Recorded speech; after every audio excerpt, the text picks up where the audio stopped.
Ce sont des jeux d'un autre temps. Chaque année, de juin à septembre, peu importe la météo, Boueux, froid et humide. l'Écosse célèbre sa culture, la force et la vitesse de ses athlètes. Bienvenue aux Highland Games. Au nord d'Édimbourg, c'est jour de fête à Saint-Andrews. Cornemuse, caisse claire et costumes traditionnels dès le plus jeune âge. Il y a les chaussures de danse, les chaussettes qui doivent être associées au kilt et la veste. Lucy Fannell, 7 ans, attendait ce moment depuis des mois. J'espère gagner des médailles. Son épreuve, la danse.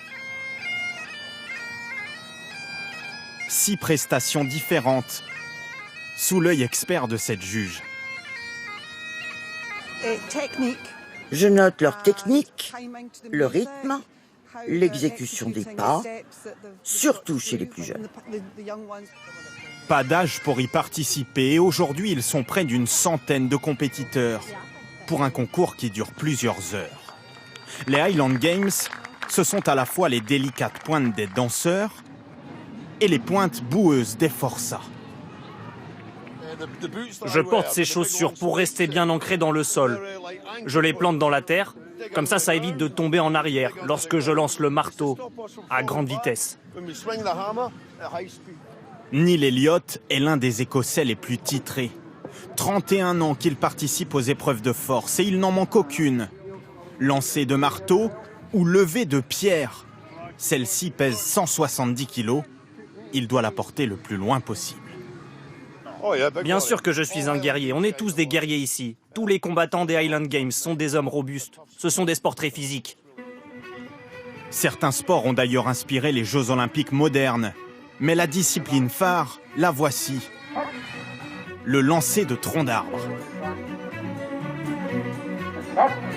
Ils mesurent entre 5 et 7 mètres.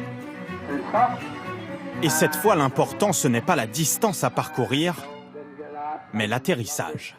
Le tronc doit tourner sur lui-même et retomber à la verticale de l'athlète.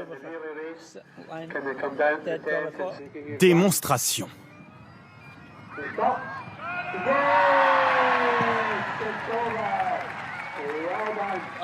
Ah, c'est très dur. Combien ça pèse? Celui-là, 60-80 kilos. Et comment vous vous sentez? Ça va mieux. Une quinzaine d'épreuves au total et des centaines de spectateurs, parmi lesquels cette famille française originaire de Cannes, conquise par le folklore écossais. On se prend au jeu en fait. On s'associe à une équipe et on a l'impression que c'est nous qui tirons, alors qu'en fait on fait aucun effort. Dernière épreuve de la journée, le tir à la corde. 2 équipes de gros bras et un foulard en juge de paix.